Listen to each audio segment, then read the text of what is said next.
दोस्तों, अगर आपने 10वीं तक मैथ्स पढ़ी है तो आपको पाइथागोरस थ्योरम के बारे में ज़रूर पता होगा, जिसके अनुसार किसी समकोण त्रिकोण यानी कि राइट एंगल ट्रायंगल की सबसे बड़ी साइड का स्क्वायर उसकी बाकी दोनों साइड्स के स्क्वायर के सम के बराबर होता है। भले ही ये थ्योरम बहुत आसान है, पर आज इसका उपयोग छोटे से छोटे कमरे बनाने से लेकर बड़ी से बड़ी इमारतों को बनाने के लिए किया जाता है। इस थ्योरम को भारत समेत बाकी के देशों में पाइथागोरस थ्योरम के नाम से पढ़ाया जाता है। राइट एंगल ट्रायंगल उस ट्रायंगल को कहते हैं जिसका कोई एक एंगल 90 डिग्री का होता है। 90 डिग्री के सामने वाली साइड को कर्ण यानी कि हाइपोटेन्यूज कहते हैं, जो सबसे लंबी होती है। बाकी दोनों साइड्स, एक को आधार यानी कि बेस और एक को लंब यानी कि परपेंडिकुलर के नाम से जाना जाता है। पाइथागोरस प्राचीन ग्रीक का एक मैथमेटिशियन था, जिनका जन्म 580 ईसा पूर्व के लगभग हुआ था। वह एक मैथमेटिशियन के सिवाय एक साइंटिस्ट और फिलोसॉफिकल भी थे।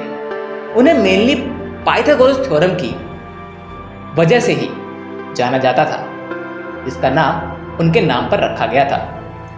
पाइथागोरस से लगभग 250 साल पहले भारत में एक ऋषि हुए, जिनका नाम था बोधायन। ऋषि बोधायन ने अपनी पुस्तक शुल्ब सूत्र में यज्ञ की वेदियों के सही तरीके से बनाने के लिए कई मूल्य और माप दिए थे। शुल्ब सूत्र में यज्ञ वेदियों को नापना, उनके लिए स्थान का चुनाव तथा उनके निर्माण आदि विषयों का डिटेल डिस्क्रिप्शन है।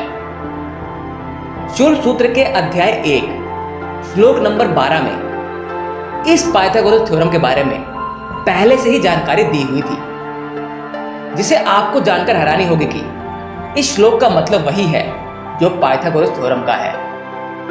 शुल्ब या शुल्ब का शब्द का अर्थ होता है एक डोरी या रस्सी जिसकी मदद से मापन या नपाई का काम किया जाता है।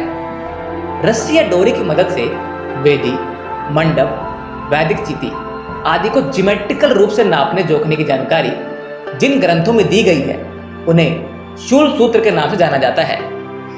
प्राचीन भारत में महर्षि बोधायन, आपस्तंभ, कात्यायन, मैत्राणीय, बादुल और बरहा आदि कई शुल्बकार हुए हैं। वर्तमान में उपलब्ध सभी शुल्ब सूत्रों में बोधायन का शुल्ब सूत्र सबसे प्राचीन माना जाता है।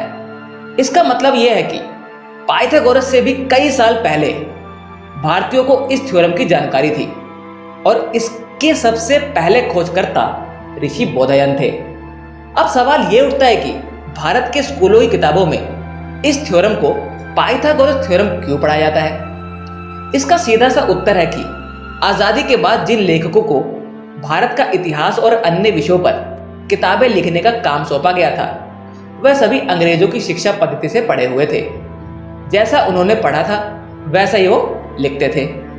वर्तमान में गणित और विज्ञान से संबंधित जितनी भी किताबें हैं, वह मूल रूप से वेस्टर्न साइंटिस्ट द्वारा लिखी गई थी।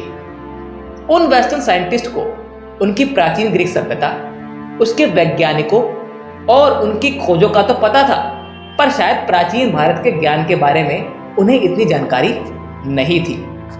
इसीलिए उनकी किताबों में प्राचीन ग्रीक वैज्ञानिकों और उनकी खोजों का वर्णन तो मिलता है, पर प्राचीन भारत के किसी भी वैज्ञानिक का नहीं। अगर उन्हें भारत के प्राचीन ज्ञान के बारे में थोड़ा बहुत पता भी होता, फिर भी उसके बारे में जानबूझकर बताते नहीं थे, क्योंकि अंग्रेजों का उद्देश्य यही था कि भारतीय मानसिक गुलामों में जकड़े रहें और उन्हें गर्व करने का मौका ना मिले। जनवरी 2015 में मुंबई यूनिवर्सिटी में मोदी सरकार के उस समय के सेंट्रल साइंस एंड टेक्नोलॉजी मंत्री डॉक्टर हर्षवर्धन जी ने कहा था कि हमारे वैज्ञानिकों ने पाइथागोरस थ्योरम की खोज की, लेकिन हमने इसका श्रेय यूनान को दे दिया।